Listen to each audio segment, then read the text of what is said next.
So, ladies and gentlemen, distinguished guests, students and members of the Institute for Cultural Diplomacy and the Academy, an honor and a pleasure for me to welcome you for the second day of the Berlin Economic Forum 2024 and the African Development Forum 2024. Very happy to start the day today with a very special panel on a topic which I think is super important and unfortunately not enough in the media, in the conferences. That's why we really wanted to support it. And I'm also happy to say that the moderator and the organizer of the panel is also a former intern from the ICD, when you were, I believe, 15 years old, still in high school. And so very happy to see the connection of the alumni, and also now she's coming back, not as an intern, but as a speaker. And I'd like to say a few words of welcome about her. She gives her presentation, and then we have the panel discussion. So, ladies and gentlemen, Maura Oerding is a multilingual female entrepreneur specialized in creating strategies and systems for the future readiness of businesses. In the face of financial instability, AI, and changed consumer expectations, many businesses struggle to adapt to the new challenges and circumstances. She's worked, lived, and studied in 5 different countries and speaks 5 languages fluently. After completing her studies at the International Business Management, Maura went on to work in marketing strategy, business development, later as a country manager in a Nordic tech company, before taking on extensive growth consultancy projects for some of the world's most renowned Fortune 500 DACH companies, such as Bayer, Volkswagen, GEMA, Siemens, Audi, and Telecom, among others.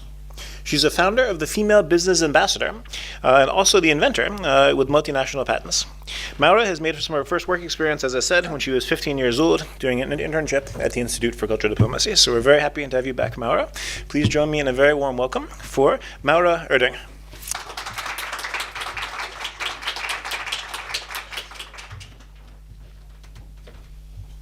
Thank you very much for the warm welcome. I'm really happy to be here today after so many years. And I'm also really happy to be sharing the stage with some very amazing women, as you will see later, and you will get to know them better as well. So before we get started, who of you here has female colleagues, works with them on a daily basis? Just raise your hand. Okay. Who of you likes working with their female colleagues? Okay, who doesn't? No, I'm kidding. Don't raise your hand. Don't want to get anyone. We'll get to the difficult questions later. I don't want anyone to get in trouble just yet. But that's very good to see. Who of you here has a female boss? Okay, good. Future-ready businesses and women in business and the economy. That's our topic for today. What does one thing have to do with the other, though? Well, we'll see that in just a moment, but before that, why is it important in this forum? Well, the future is happening right now, and it's happening every day, especially with the rise of new and emerging technologies and an increase of complexity in our global world. So the future is happening right now. So the importance of fast adaptability has become as vital as never before.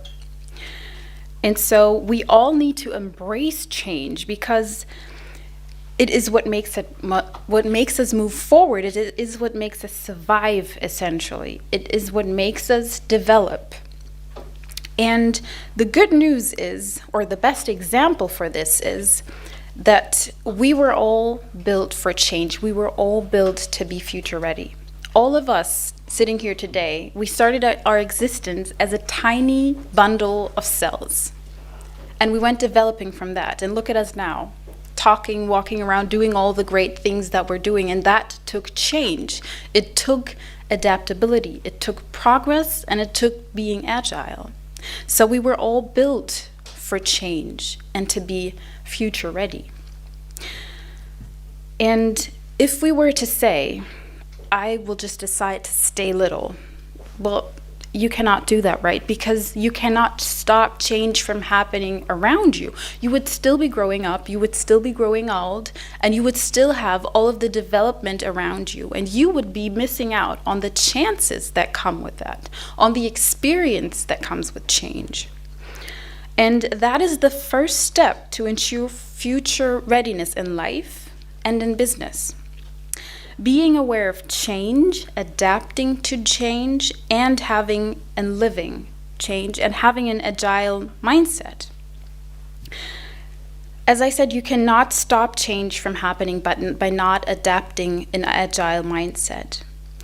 And from being a tiny bundle of cells to becoming the adult human being that you are today, the accomplished adult human being, you had to undergo that change. So you already know that the base for that, the foundation for that was laid. You are up for that. So each time you educate yourself on what is happening, each time you prepare for change and you are open for the unknown, for the new, what is to come, you are thriving, you are preparing yourself for what's next, you're preparing yourself for the future that is happening right now. By being aware of change and adapting quickly to change, staying agile and living the change, you are preparing yourself for what's next. Now, what comes to your mind when I say sustainability, when I say globalization, when I say artificial intelligence, or when I say digitalization, female leadership, new work? What do you think? Do you think, well, we have been doing things this way for decades, why change it now? Or do you think artificial intelligence is very dangerous and it's going to make us all lose our jobs? Or do you think like Abraham Lincoln, who said, if I don't like a man, I must get to know him better? So in line with his words, do you think if you don't like something, you should probably get to know that thing better? Well, if you do think that way, if your answer is yes, congratulations, because you are preparing yourself to be fine no matter what change there is to come, and to be future ready no matter what change is to come. And so whenever you are educating yourself on change, for change, and adapting an agile mindset, that is what you do, or that's what you need to do to lie the foundation of being a future-ready individual in a future-ready business in a future-ready economy. But we're talking about future-ready businesses. What is a future-ready business? When you think about a future-ready business, what do you think about? Do you think about a business that is at the cutting edge, equipped with the newest technology, always shaping and adapting to the latest trends? Is that what you think about? Well, all of that is right. These traits are traits of a future-ready business. But why are future-ready businesses always so keen on being at the pulse of time, on being equipped with the latest technologies, and on being constantly bettering their performance, constantly bettering their products and service? Why do they do that? So what is the underlying reason for that, for them to have all of these traits? Well, the biggest focus of future-ready businesses is to be absolutely great at servicing and satisfying their people.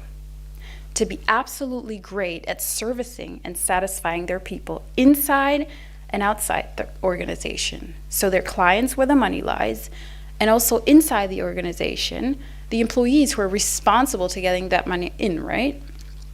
So they use all of that technology. They keep up with the times, especially for the younger generations, are constantly innovating, improving their products, their services, their performance, and they do all of that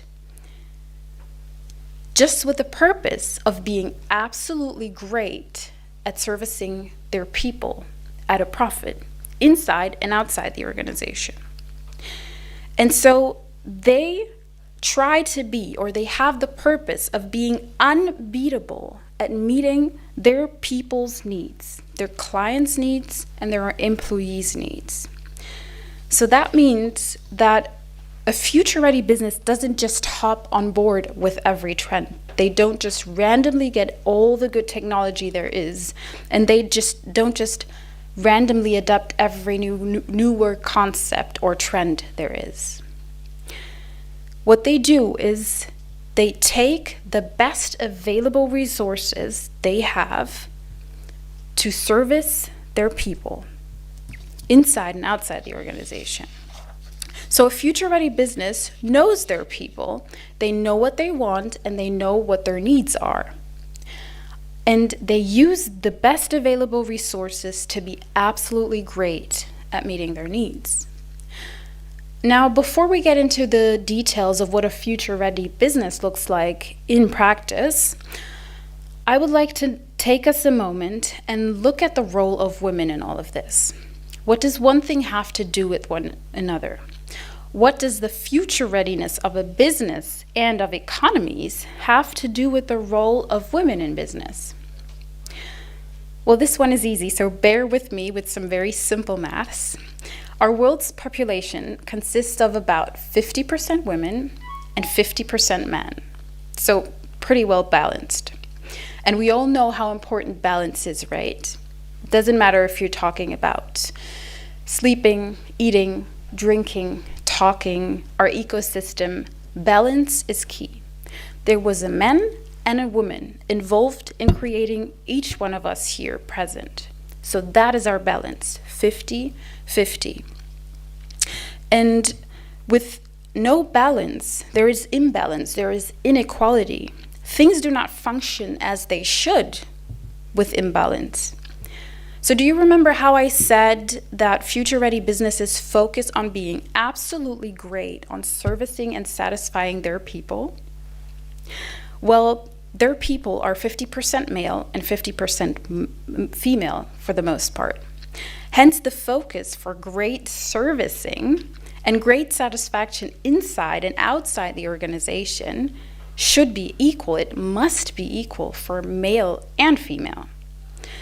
And yet, up until today, seat belts and airbags are built and tested for male passengers and drivers, resulting in 70% more severe injuries for women. Anyone surprised by these facts? Did anyone know that? Just raise your hand if you knew that. Okay, so most people are surprised, just like me when doing the research. Also, the many studies that pharmaceuticals have to undergo before their approval primarily involve male test subjects because it's easier and cheaper. Male hormonal cycles are much easier and much less complex, not as complicated, resulting in often inaccurate dosage recommendations and more severe side effects for women, among others. So when it comes to women in leadership, how far are we in 2024? Well, looking globally, we have around 28% of women in leadership positions at the workplace. When it comes to women in boardrooms, we're looking at around a little more than 10%. And when we look at financing, I want you to take an educated guess. What do you think? What's the percentage of the total European venture capital investment volume that goes to female-owned companies? The total European VC investment volume. Just shout in an educated guess. How many percent? Okay, we have some expert here. 2% of the entire European venture capitalist volume, which is not very little, the entire volume, but 2% go to female-owned businesses in 2024. Just to mention a few examples. And I would like to read a short quote for you on a recent World Bank report. And it says, "The global gender gap for women in the workplace is far wider than previously thought. When legal differences involving violence and childcare are taken into account, women enjoy fewer than 2/3 of the rights men do. No country provides equal opportunity for women, not even the wealthiest economies." And it goes on to say, the gender gap is even wider in practice. After assessing the gap between legal reforms and actual outcomes in 190 economies, the analysis reveals a shocking implementation gap. For example, 98 economies have enacted legislation mandating equal pay for women. That was 98 economies.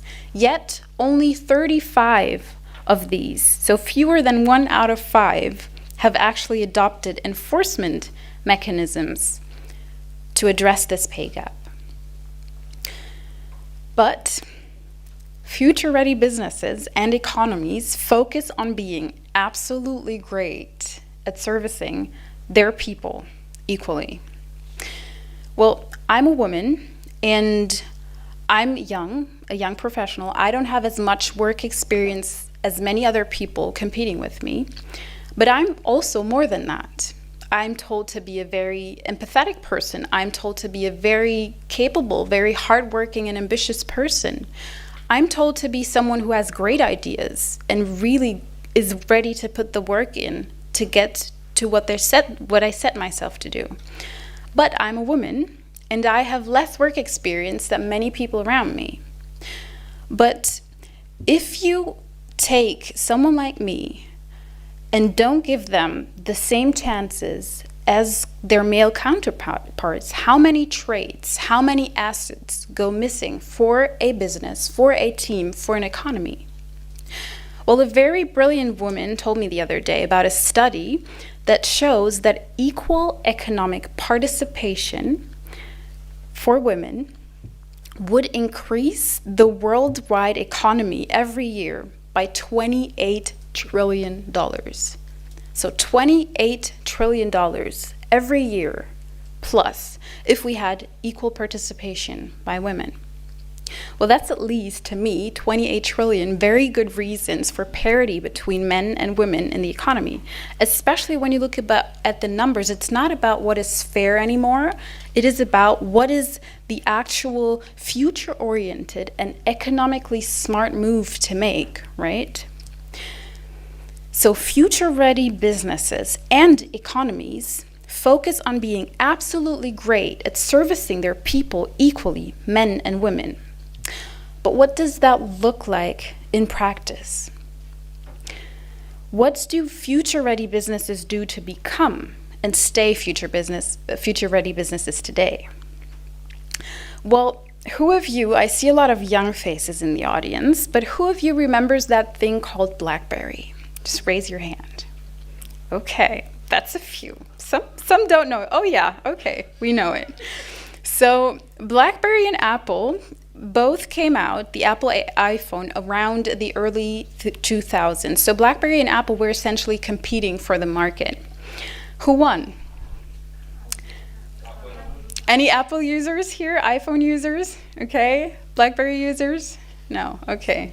Used to. Okay. That's in the past times. So as you can see and hear, Apple won, and Apple is still winning, and Apple will probably continue to be winning. But why? So if we look at that example, BlackBerry and the iPhone, Apple had a better user experience. They had a better price point. They had more of the features people wanted in a phone. And Apple really knew what people wanted and was solving a number of unmet needs no one else was solving. They asked themselves the exact right questions. What do people want? What desires are already being met? Which desires are not being met? So essentially, you can see from this example that future-ready businesses are what they are doing today. They're solving problems and unmet needs at a profit. And you can see that any great product or any great service solves an important set of unmet needs for a large group of people. And the special thing about Apple is that they understood that thing about equality. Apple focuses on what their female people want just as much as on what their male people want. And you see that in the results as well, because Apple has 51% of users who are women and 49% of users are men. So you can see that Apple clearly understood the assignment and is a prime example of a future-ready business servicing their people equally. So what's a practical solution for you, for us to complete the task of future-ready business together, of future readiness? Well, when looking outside the organization, at your market, your clients, as an organization, do it like Apple. Focus on what all of your people want, as well as solving unmet needs of all of your people equally at a profit. And when it comes to the people inside of your organization, your employees, do it as the tech leader Cisco, who was named the #1 best workplace and rated a great place to work by 98% of their thousands of employees. And 98%, I mean, that's almost 100%, and we all know how hard it is to get almost 100% of people to agree on anything. So how do they do that?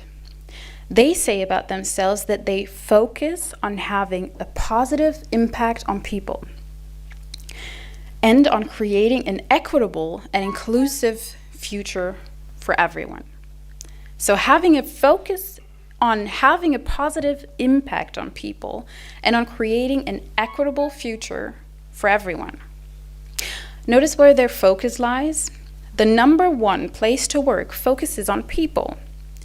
And you can do that too. We all can do that. And that is what lies the groundwork of what it takes to become future-ready business in practice. And guess who will not be struggling with so much increasing skill shortages in the future? Guess who will always have more than enough skilled people thrilled to work for them?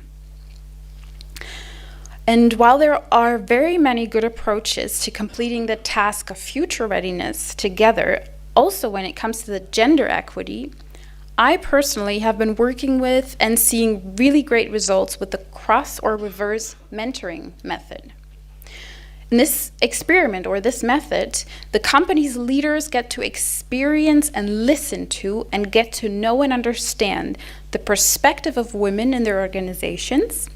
And they get to see all the things they deal with, they juggle on a daily basis at work and life, and all the different roles, responsibilities, and expectations they're faced with and have to fulfill on a daily, as opposed to their male colleagues. To then come together and find better, more practical, more timely, and equitable solutions jointly. And a very important aspect here, as with for any future-ready solution, is to be willing to listen, as well as to be open and prepared for trial and error. Also, because there is no one perfect solution that is going to work for everyone from the get-go. Knowing that it will take time and effort, as well as failing forward, and a culture of experimentation to come up with a great solution for the people of your organization is going to set you up for success. And it is going to make you become a future-ready individual in a future-ready business and a future-ready economy. So what can you do? So in line with the words from Abraham Lincoln, if you remembered, he said, "If I don't know a man, I must get to know him better." And in line with that thought, with those words, are we willing to, if we don't know the next big thing, the next new and unknown, are we willing to get to know that thing better, to be open, to educate ourselves on that? Also, are we willing and are we doing this, focusing on people, focusing on all people equally? What else can you do? Be observant and be aware of inequality, no matter where it's coming from. Listen to the counterpart and get to know their perspective. Create an environment of coming together and finding better solutions, more timely solutions, more equitable solutions jointly for everyone. Create and try to excel a culture of experimentation, a culture of failing forward. And focus on all people equally. And learn to meet your people's needs. And the good thing is, we were all built for change. We were all built for future readiness. Thank you very much.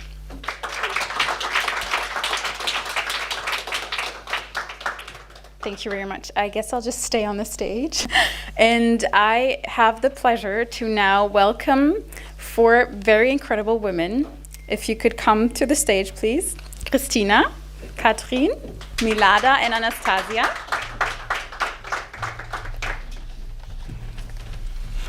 Now I just have to go grab my questions, which I don't have all. If they can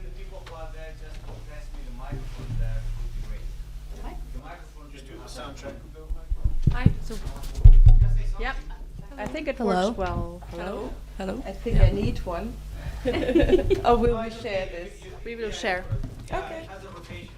All right. Okay, thank you very much for joining me at the stage. So I think I will start at the very back, Anastasia. So you will all have a minute to introduce yourselves. I will just start introducing these special ladies, and you will all have the opportunity to get to know them a little bit better throughout this panel, and then we will also have some time for you to ask your questions to the wonderful ladies. So to start with you, Anastasia Radziwill began her career working for CNN, and she then went on to work for several startups and scale-ups, as well as for the tech giant Apple in UK. So if you have questions about Apple, the culture, here's the person to ask. And also Apple UK. And also Anastasia is a founder, a repeat founder, and she is currently building a gamified loyalty as a service platform called Loyaltyverse, and is successfully raising a 1.5 million investment round for her startup currently. So welcome, Anastasia. Thank you for being here today. Milada, welcome to you as well. Milada used to work for PwC and at Solaris Bank, and she has over 2 decades of enriching experience in banking, consulting, and also a deep-rooted passion for operational excellence.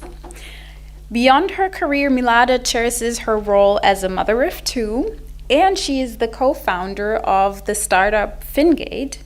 She's also fostering gender equity and promoting inclusivity, while also finding great fulfillment in guiding and mentoring the next generation of professionals, a privilege that she holds very dear. So thank you for being here today, Milada. Katrin, welcome to you as well. Katrin used to work at Accenture as a consultant, and she's now a partner at LEAD Forward, and also a consultancy company. And she's responsible for leadership development, consultancy, and strategic business transformation. She's an executive coach and consultant in change context.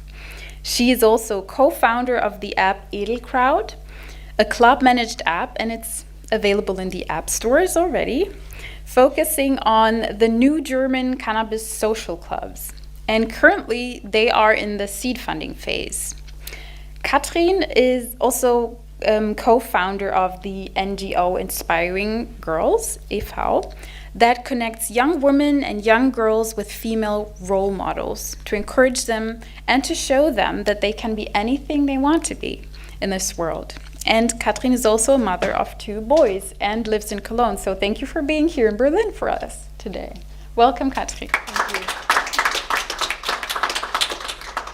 Dr. Kristina Stroedter has a doctorate degree in business management, has worked at the Boston Consultat Group across 3 different continents. She led the operations for the 2018 FIFA World Cup Games during her time at Nike, and is now co-founder and managing director of the Berlin-based sports tech company TEAMSPORTS.AI. Thank you for being here. Welcome, Kristina. Thank you. So, first of all, I would like to know. Thank you very much. I would like to ask you the questions. Maybe we can start with you, Anastasia. As we heard, all of you guys have a background in big, renowned companies. So, what was the reason, or what made you? We can wait. Don't worry. not ready yet. What was the reason, or what led you to actually leave your safe bubble and found your own company, get into the unknown? Well, that's a great question, Maura. Thank you so much for asking this. I think I really just was an entrepreneur always, because I actually had my first company when I was 15 years old. Yeah, I didn't share that with you previously, so surprise. That was actually connected to sports, and I used to sell clothing for fans of football. So it was like 2008, and no, e-commerce kind of situation. So I was using like the Russian Facebook, and had a group and like an online shop. It was actually great. That's how I learned I could actually build a successful business, and it was growing like every week, double digits. Wow. And then I sold it to a competitor at some point because actually the timing wasn't really good, and the business started declining, and they bought us out just for the customers. But yeah, then I went on to study, and then I came here, and then I went to the US, and then I worked at CNN and at Apple, and Apple was an amazing time for me. I loved it, and I do agree, they have a great culture. I mean, obviously, some things could be better because we are all human and we make mistakes, but honestly, I've seen many companies, and that was the best. So I highly recommend applying to Apple if you like. Also, could speak to me. Maybe I can help you with a reference. We'll see. But yeah, great company. I highly recommend. The thing is, I kind of felt that I wanted to go back to being an entrepreneur. So I started my first startup here in Berlin in 2020. Wasn't the best time, Corona, and I did that for 2 years, and then actually it failed, so we closed the company. And now, after I've worked for a few startups and scale-ups, I just felt like, I don't know, I just want to do it again. I want to go and be, my own boss again. But not that I think that it's something bad to have a boss. Actually, it's great because you can learn a lot of things if you're lucky. So yeah, we'll see how this goes. Thank you for sharing about my round. We did have committed a third of that, but we're still looking for a lead investor. Yeah, thank you. Thank you very much for sharing, and that's very impressive, you starting at such a young age. And also thank you for sharing that not everything goes great if you leave your safe bubble. You are also sometimes prone that things might fail. So thank you very much for openly sharing that as well. Coming to you, Milada, what was the step for you that made you leave your safety net and start your own company? Actually, we started discussing that while we were sitting and waiting for this panel. I think few things, right? 20 plus years of experience in corporate world. That was one thing. Second thing was that, I don't know, it just felt the right time, because I would say in the 20s, I was focusing more on educating myself, also moving from Europe to US, and then moving back, all in, let's say, my late 20s. Then in the 30s, the family and, let's say, building up my expertise was on the roadmap. But in the 40s, I'm like, it's now or never. And to be honest, I would encourage everybody to experience this kind of drive at least once in their lifetime. And kudos to you, you started super early. I started a bit later, but the networking, getting to know people, establishing the business, because in a corporate world, you have your routine, right? Of course, you have your challenges as well. But being a founder, building a company from scratch, building the product, doing the due diligence, and also evaluating the market needs, it's a totally different, let's say, world from what I was able to acquire in my 20 years of corporate experience. Thank you very much for sharing that. And also thanks for showing what your journey was up to building your own business. Thank you. Now, thank you very much for sharing also beforehand a little bit about your journey, Katrin, but if you could tell us what led you to, because you have many heads on, you told me when we were speaking, many roles to fulfill. What led you to create your own business? Well, in these things, you always have to be a bit lucky as well for the right idea to come around. And it's not the first company I'm founding, or I have founded. In my 20s, I already had an industrial design consultancy. We were doing product development of medical device technology, and we did that for almost 10 years. But I always knew, okay, this is not my purpose. So I went out again and sought an employer to find my purpose. And by now, since more than a decade, I feel I found it. I'm a, like you said, coach and consultant on transformation and leadership development. And then last year, an old school friend of mine, he came and approached me and said, look, I have an idea for an app, and I've started developing it already, but I need someone with the talents that you bring into the game, like being open, being able to form connections with people, and I need someone who is able to open that market in Germany for me. And since he is someone I trust, having known him now for more than 30 years, having gone to school together, I said, okay, let's try it. And yes, we are successful with the app already in stores, with pilot clubs already working with us. And now we're wanting to professionalize and operationalize our operations, bringing it to another level, because I cannot do marketing and sales on my own anymore. So yes, we're looking for seed funding and have some pitch and business angel events we're going to, and raising a smaller amount, looking for €500,000 at the moment. But I always felt that it doesn't really matter which role you're in. If you're founding a company, or like me now, beginning of the year, I became partner at an existing consultancy, LEAD Forward in Berlin. It really is about the stance, the inner stance you're taking. Do you feel there's something you can share with others that you can maybe put out as a service to others? And I felt, that's my purpose. I can share the views and the development I've also taken myself over the last 30 years on leadership.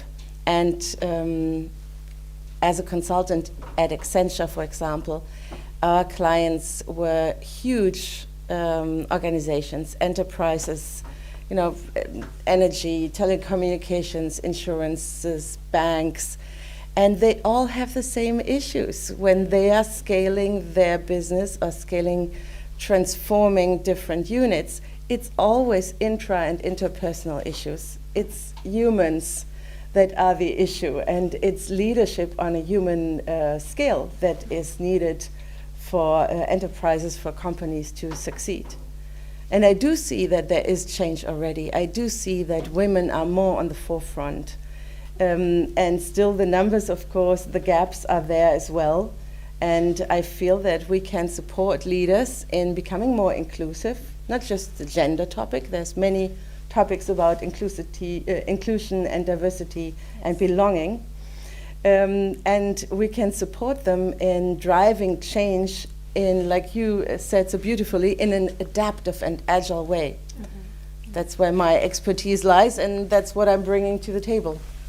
Thank you very much. And also thank you very much for sharing the part on, you said you had a first business, but that was not your drive, that was not your purpose. And so you left that behind and you went on. And so you kept on being flexible to find your purpose. Yeah.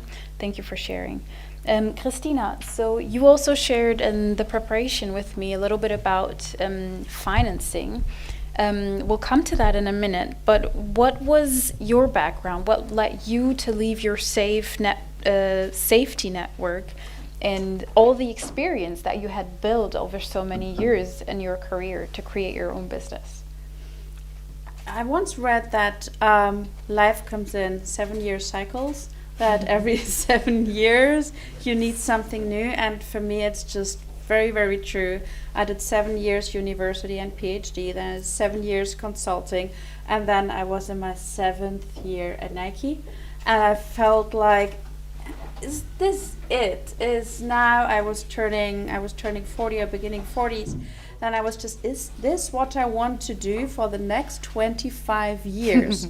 And it felt like retiring. So I thought, just now, this is not what I'm good at. I'm not good at maintaining.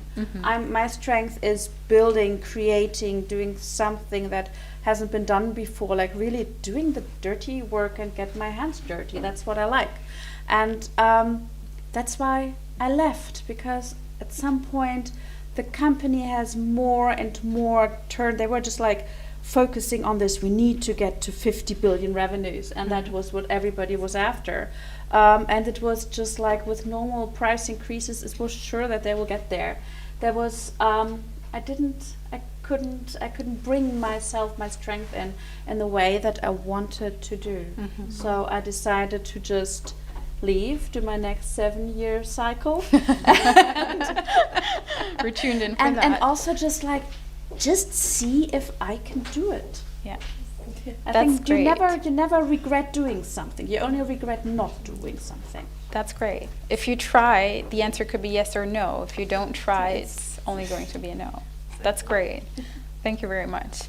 And I will get to a question just to inform. This is a question that women get very often, and we can ask ourselves about how many times male get these questions in a business context, but I will ask this question regardless, because we are here to also be involved in a dialogue and to show and share different perspectives. So we have heard that you are moms, we have moms here, and we have young women here, and I know that preparing, Anastasia, you told me that you have seen in your career male colleagues helping you, and so you have experienced what collaboration can do and how it can bring us forward, because that's essentially what we want. And not just saying, hey, women collaborate among each other, men among each other. We want a joint collaboration. So still, the question to all of you, how have you experienced being a woman in business and being a woman with your own business, and what does it do to your private life with all of the other things that you have to juggle? Anastasia, your take on that. Well, I guess I am the one that has the least responsibilities to juggle, because I don't have a family, as in my own family. But I think I really just don't like the narrative where we are focusing on the bad things. I agree it exists, and I agree there is all the stats that you've also listed during your presentation. But to me, if we only talk about this, what is it going to do? It's just like, honestly, when I'm reading some kind of stuff like that on LinkedIn, I'm like, okay, well, do I close business now or what? Like, there is no hope then, right? So for me, I would say just try and not create limitations of your reality based on all of the things that we've heard right now. And it's hard. And it gets to me too sometimes, and I'm thinking, oh, well, did I receive that rejection because I'm a woman? But then I'm like, no, I have to stop thinking like this. Because even if I did, what can I do about it? That's my cards. I need to play with what I have been dealt. So what I'd say, I think a few years ago, I wrote, tomorrow is the International Women's Day, and I wrote a post about all the women in my life that helped me with my career. And then I noticed that actually a lot of men helped me with my career, so I had to include them as well. So my post ended up being about both women and men. And unfortunately, I haven't worked with non-binary people at that point in my life. But I would like to say, as a woman, we do have a different life. Men also have their own challenges. And I think this is something we have to recognize and just put aside, at least for me, because I would like to focus on something that I can change and something constructive. And honestly, I've been given chances maybe because I'm a woman, and also I have not had chances because I'm a woman. But what can I do about it? Nothing. So let's try and be focused on the good things. And yeah, but maybe that's just my experience that is not representative for other women. I'm aware of that as well. Sorry, I've been talking too long. I hope I answered the question. You absolutely did. And thank you also very much on your take with the not setting yourself limitations. I really like that. Milada, your take, what would you say to that? Well, before I came, actually, I I did some research as well, right? And I wanted to understand when was, let's say, the first women's movement in Germany. And this actually started in 1881, right? So it took women until 1919 to basically get the basic rights to education, right? And to vote as well. So today we are sitting here and it's 2024, right? And I do have to say that we have come a long way, right? And to take my perspective in it, I'm always for the inclusive leadership, right? So I don't think, as you also mentioned, we need the balance, right? Was that the experience that I have throughout my 20 years? No, of course it was not. And one of the examples is recently, actually, in my previous at my previous employer, is that it all depends actually where you work, right? And how focused and how big the company is. Because what I focus my research on and communication most of the time when it comes to, let's say, this topic is on the data. So what we did, we started internally somehow talking about the female representation on the board level, in the senior management, and so on. And I wouldn't say that we were dismissed, but we were not, let's say, going any further, right, than from just talking. So we actually started looking more closer into the data. So, and this is exactly what we presented to the management, right? We said, look, there's only 17% of female representation overall, and there's only 4% in the management, and I'm not even talking about the executive management. And this is actually how the mind actually started changing, right? That really we started to actually having educational kind of approach to why is it important to bring more diversity, more women, more color, more beauty, actually more empathy to the decision making. Because yes, in today's, let's say, rapidly evolving business landscape, sometimes this topic is overseen. Okay, and I had examples, right, where definitely I was challenged as a woman, but I also see that it's a process. So what I do, I advocate quite a lot, and I like to be the role model actually for the change, rather than to be marginalized as a woman that is not able to produce as good as my colleagues. But I really try always to have a fair balance in my teams, the teams that I manage, because you see the healthy also approach to the communication and as the actually decision making overall. That's really beautiful. Thank you. And I like that you try to be the role model and not to be the marginalized person who cannot produce as much as the other. So that kind of goes in line with what you said, Anastasia. So what is the narrative that I will create to myself? Which limitations am I accepting and what am I not accepting? Can I just quickly add to this? What I really like, what you said, that with women, a lot of different perspectives come in. And I agree. And actually, we see now in the world that it's the emotional intelligence that matters a lot, and actually energy as well. Right, the life energy, it can change. Like it can change the whole how people work together. And if it's only the same dudes in the room, which I've seen happens, it's one dynamic. But when you add women to it, or non-binary people, then it's different. And then people have to be on their best behavior because they can't make jokes like they used to be making. And I think this is great what you said, that you are highlighting these things, because yes, without highlighting that, people will not know. Not because they are bad, just because they don't know. And yeah, I think it's amazing that you've done that. Thank you very much. Thank you. Yes, moving on, the same question to you. Do you have, because I remember that when we were speaking, you said in your times of study, you had, Katrin, a lot of male, or did you say only male professors? And yeah, please, you can start there if you want. Yeah, I studied industrial design, which when I started in 1995, was still very male dominated. Nowadays, it's 50-50 really, so it has moved. But then I was one of 3 women in the semester, and we were the first group that had so many women. Wow.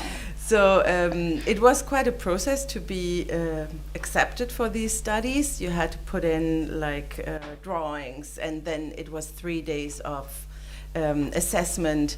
And on one of these days, I felt good about myself. I knew I was prepared. It was assessing skills like drawing, but also logical thinking, technical abilities. So on one of these days, I heard one of the professors, and there were only male professors at the time in that studies, in that field, saying, oh yeah, you know, but women, they can't think in a technical way. So yeah, they will never be as good as industrial designers as men.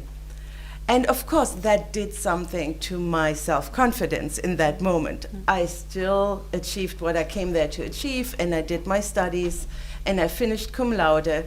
But I still felt like this, and it was, sorry to say, old white man, he put us into a corner, and he put us into a space where it was harder to move out of. Because when you hear that, it makes you smaller, it puts you down, and it takes even more strength to say, and I will still prove you wrong. So I did, I proved him wrong, and of course by now time has passed, and it's 50-50 in this field of studies, industrial design.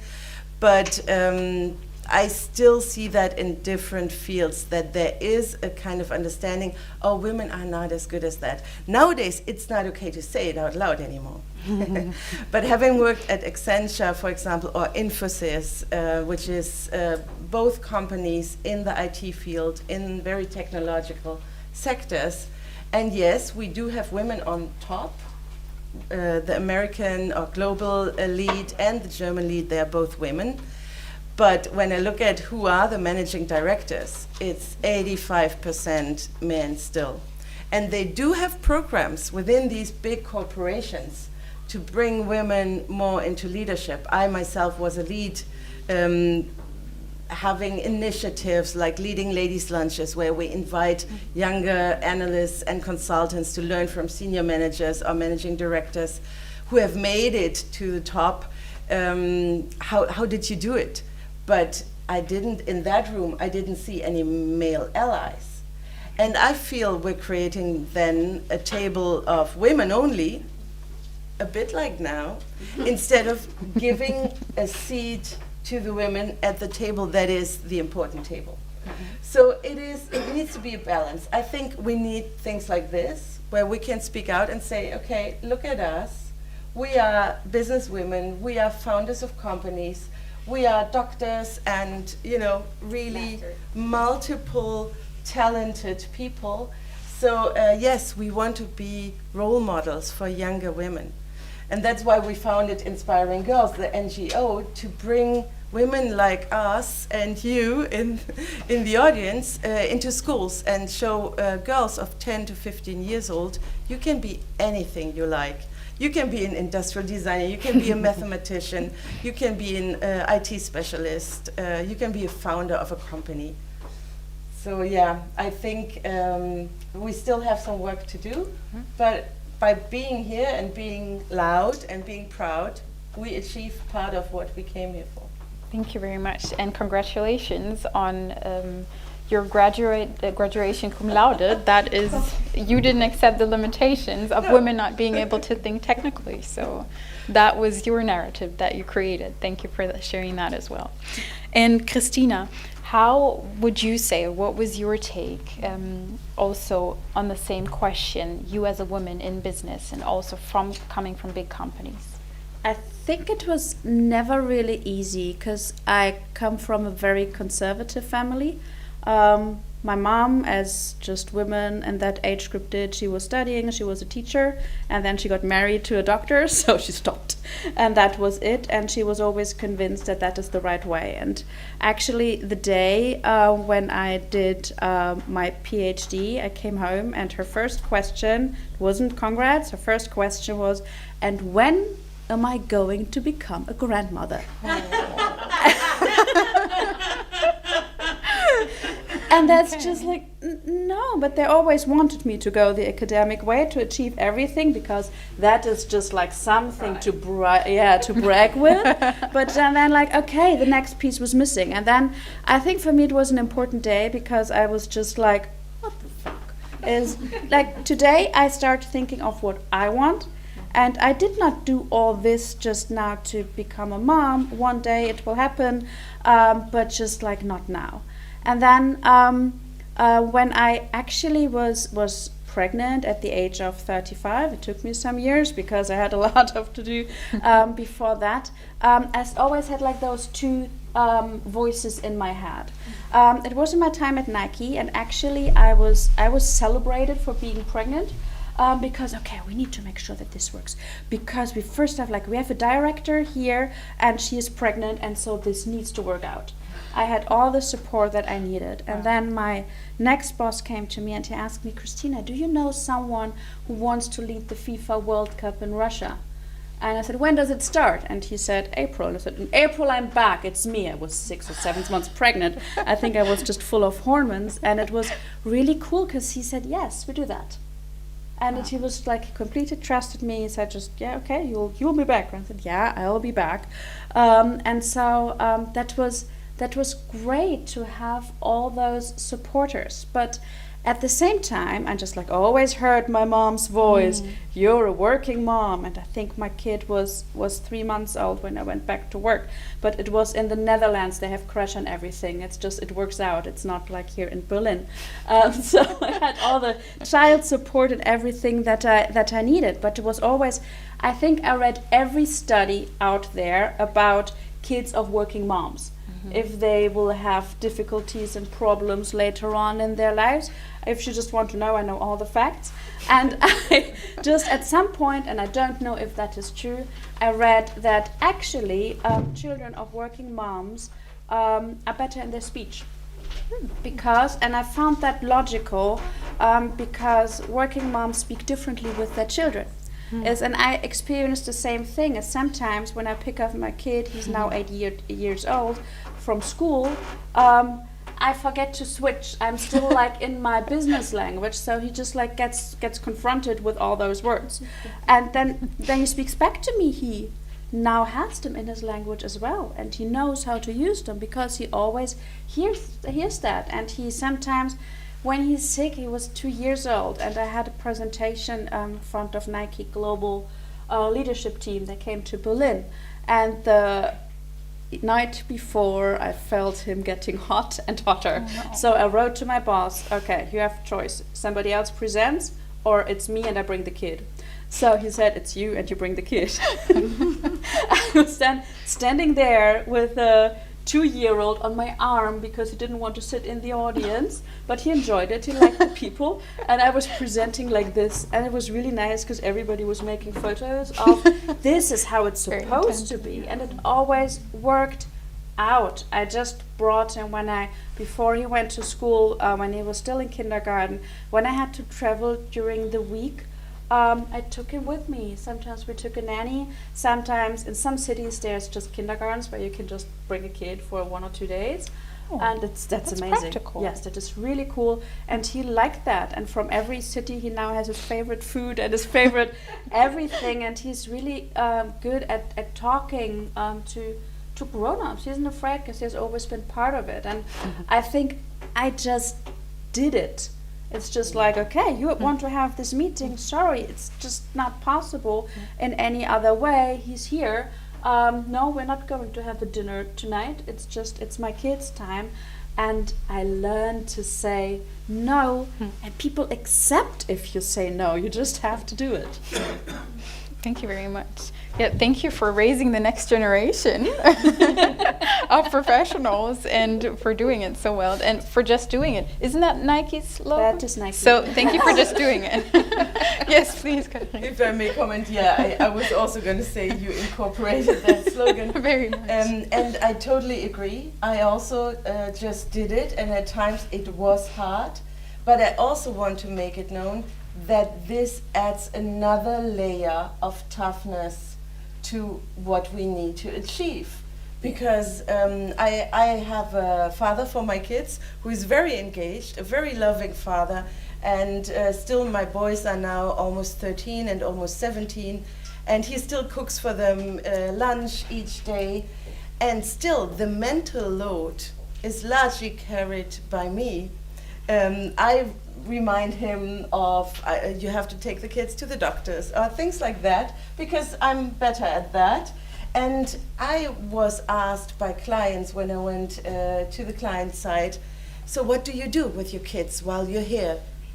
My male colleagues never were asked that, not once. And I was always asked, up to the point where I was so annoyed by this question that I said, well, what do you think? I put them in the cellar and I come to, have fun with you, because I just couldn't take the question anymore. But it is a reality that as parents, you have an extra layer of work, of mental load, and it's still not normal that parents share this equally. And so often you're tasked more with it.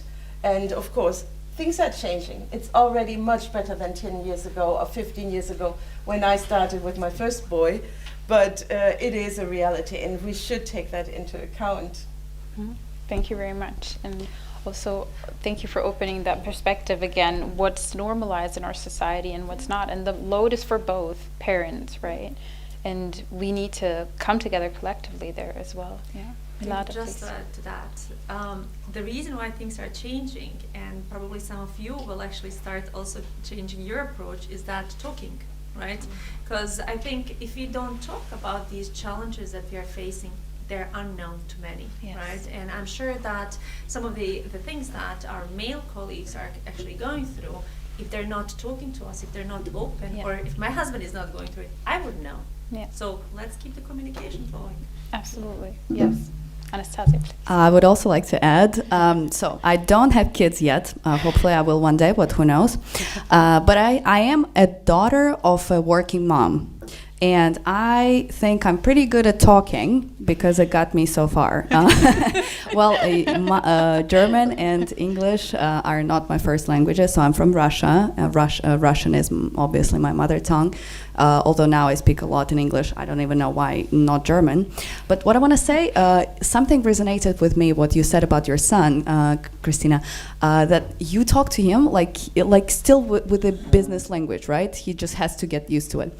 So my mom and my grandmother are both working women, and my grandmother is like 85 years old and still working. She is a psychiatrist and she treats dementia and Alzheimer's disease. And my mother is a psychiatrist who treats autism for young kids, so young and older. And I remember when we were growing up, they would always talk about some kind of case that they had. And it was all the time the medical language. And I think now I can really follow a lot of these things. And I never became a doctor or studied medicine, but it really is cool because it develops you in a different way. So I think just one more thing I want to add. We are talking about all of the things that others are telling us, like, oh, well, where are your kids? So you're here, and why are you not with them, or something like this. I of course, am not able to respond to this because I've never lived through this yet. But I think maybe these people are not asking these questions in a bad way. It's just something that they have seen throughout their life, and they're just like, it's normal for them. So I think maybe the good and constructive way of going about it is just tell them like what it is for you, and maybe not take it in a way that they are trying to say, oh, you're a woman, you need to take care of your kids. Of course, I understand that it can get really annoying when a lot of people are asking you the same questions every day. So I get it why that can be kind of rubbing against your feathers, so to say. But I also just think that we need to focus on our own thing. Like what you did, Kristina, and what you did, Katrin. Like you just did it. You just said, okay, well, that's my life. That's how I want to do it. And I'm not going to ask anyone else how I should do it. I'll just do it my way. And at the end of the day, that's what matters, right? And not what others say and what others tell you what you can or cannot do. Just do your thing and go with the flow and see. And I'm sure there will be help in a way that you need it. At least that's how it was for me, and I guess for you as well. Thank you very much for the take. And as you said, Katrin, it's so important that we have these places where we can speak openly and we can also have a dialogue, as you also mentioned, Milada. So thank you very much. I would like to give you the stage for one last remark before we open our dialogue and have the young people and other old generations to ask the questions. Maybe entrepreneurs, people from organizations, whatever. But I would like to give you guys the stage to have a final remark before we open the dialogue. Please, anyone who would like to start. Maybe this time we can start with you, Kristina. You've been waiting the whole time. Yeah, for me, what I see what has happened over the past years is that actually how we lead companies and the values in companies have changed, and it is changing. And when I remember when I studied, it was beginning of the 2000s, the books that we were looking at, and the management books were The Art of War and Machiavelli and what is it, von Clausewitz, a Prussian general, and that was how you do strategy because it's war. And in consulting, we told war stories, and I just think that wasn't an environment where I would have liked to be a leader, because I really hate war. I don't think it's a good thing, and I don't want to go to war every day, and it's also not war paint I'm putting on. And I like that now the narrative has changed. It's like the books that are out there are about communication. It is about a legacy you want to leave behind, and it's about having a purpose and sustainability. And I think this environment and these leadership styles is really open up a way where not only women, because there's just like all kinds of women out there, as well as there's all kinds of men out there. Absolutely. But that just makes it more diverse in terms of personalities that actually lead companies, and that help us to get from just like this short term, we need to maximize profits, to let's create something. Let's create something and also make what is best for like the globe, for everyone, to just like really find good solutions. And I think that is there's a lot of shit happening at the moment, but that's a good development that is going on. Yeah. Thank you for pointing out the positive. Thank you. I'd love to build up on that, because that's also what I see in my consulting practice. Almost in every context, I feel that it has already changed. They're not talking so much about war rooms and war stories. And at the same time, I also still see a struggle between the command and control, Tayloristic approach to leadership. I tell you what you do, and then I will control you later. That is still going on a lot, especially in large organizations that are very hierarchical. And I see an urge of the people, also on middle management levels, to change that. And we teach a lot of leadership concepts that are more moving the command and control stance to a target, together with the one that you employed. Target what is your goal, your outcome that you intend, then trust, because you did hire them and you are paying them for the job, so you could give them a bit of trust for a while, and then track. Do that often and early, tracking together with the one who did the job, and see, are we getting closer to our goal or not? So it must be in business, it must be about profit, otherwise a business cannot survive. But it's not just the short-term maximizing profit, but it is really investing in the people, in the employees, and investing in, like you so wonderfully said at the beginning of your speech, investing in the people you want to serve, your customers, and really investing in getting to know them, and thus making the world just a tiny bit better, while maybe getting a profit in. So target, trust, and track. It's also a book I'm writing about getting from command control to target, trust, and track. And I feel it is a movement that is really widely spread already. Thank you. So we all will stay tuned for your book to come out then. Thank you very much. Might take a while. Thank you, Milada, please. To continue, I think you got a solid, let's say, approach how companies have been, let's say, approaching and what has changed recently. But my message to the younger generation is whether you are studying or just entering the workforce, be a role model, right? Be a role model for the colleague next to you, be a role model for a friend that is in need, and I actually highlighted two things, right? Be a role model in your organization, whatever you are, and work on the inclusive leadership in your company, in your school, to be part of the culture, right? Because if you have a culture that promotes diversity, that promotes inclusivity, then that's the way how you grow up in your profession as well.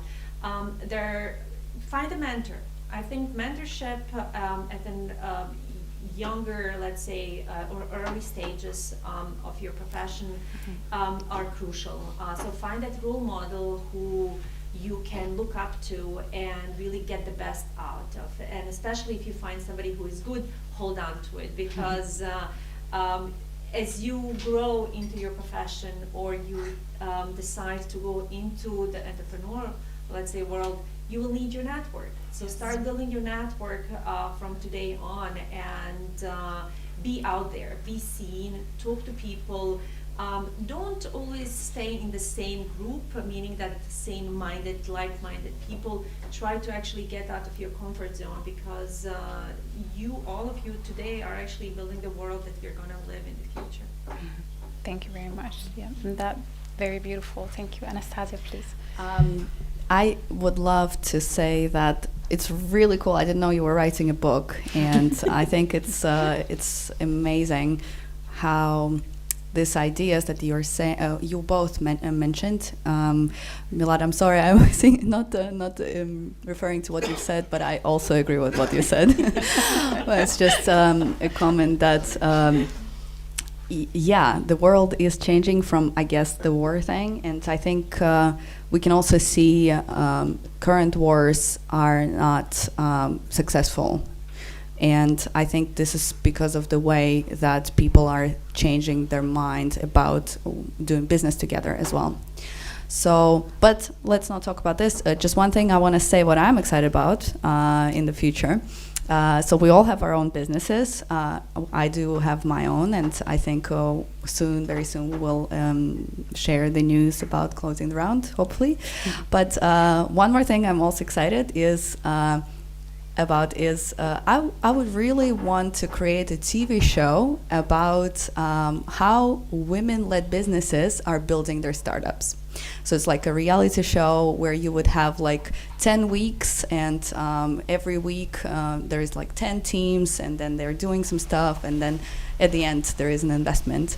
And I think it would be so great, because this is where we could see this different way of collaborating, and this different way of track, but trust and target, trust and track, yes, where it could be done. Because I think it would be really cool to watch how people are building something like that. So that's just something I would love to work on at some point.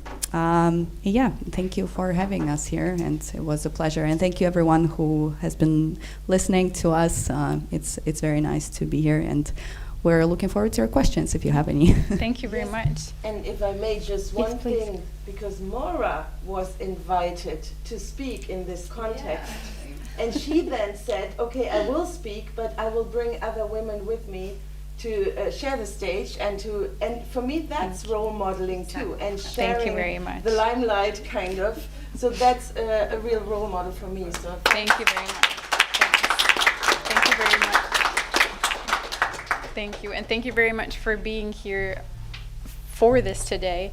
And just to add on what you said, Anastasia, when you pitch your idea to Netflix, you have a great jury here, right? So these female entrepreneurs, if I may. So that's good. So in case anyone knows anyone at Netflix, just give Anastasia the link. So thank you very much. So thank you very much for the great words, for the inspiration, and also for the positive outlook that you gave us, because of course it's not always a good or fun topic to talk about. Many things you touched upon, but I like that this was very positive, and also that you touched upon a lot of things that we can do practically, that you are already doing, and we can all be a role model, as you said, for the person next to us.